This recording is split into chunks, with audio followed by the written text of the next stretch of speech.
But you have to overcome your fear by yourself. You can't place that responsibility on others' shoulders." Can seemed to ignore the taunt.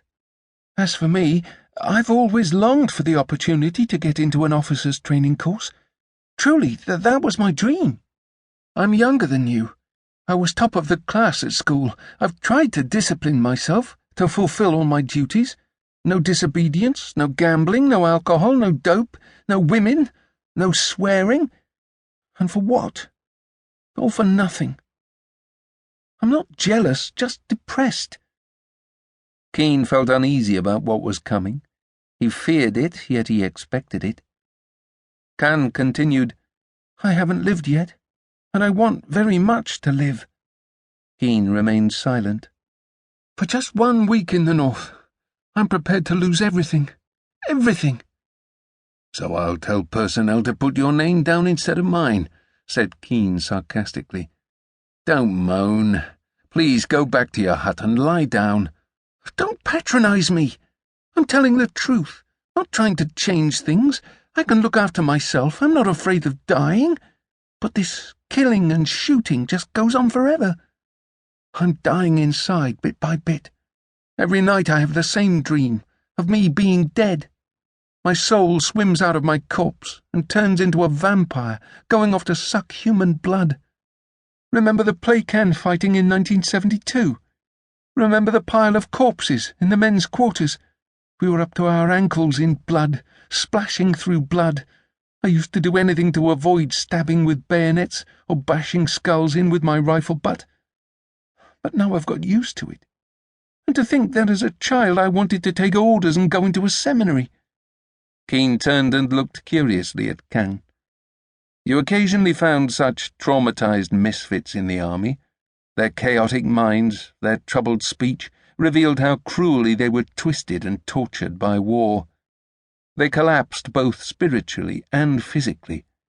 But it was curious that after fighting alongside Can for so long, Keane had never heard him go on like this. He had seen Can only as a trusty farmer who'd gradually adjusted to the hell of the battlefield. "You're an experienced front-line soldier, but you're starting to whine and moan. That will make you even more miserable, Can. You'd better transfer out of the scout group. We're the first to go into the fight." Can continued his gloomy confessions as though he had not heard a word. "I used to ask myself why I'm down here, while my old suffering mother is at home, helpless, day and night crying for her distant son. When I joined up, my village was flooded, and it was hard for Mother even to get by. Who was left to help her? My brother was already in the forces. I could have been exempted as the only son left, but the village chief wouldn't agree. We have so many of those damned idiots up there in the north enjoying the profits of war, but it's the sons of peasants who have to leave home, leaving a helpless old mother exposed to hardships. So Keane—" Suddenly Can burst into tears, burying his face in his knees, his shoulders heaving and trembling, his thin back wet and shivering. Keane stood up, picked up his fishing rod and looked down, frowning at Can. "You've been reading too many enemy pamphlets. If someone reported you to the upper levels, you'd be a goner. Are you going to desert?" Can remained sitting, his head on his knees.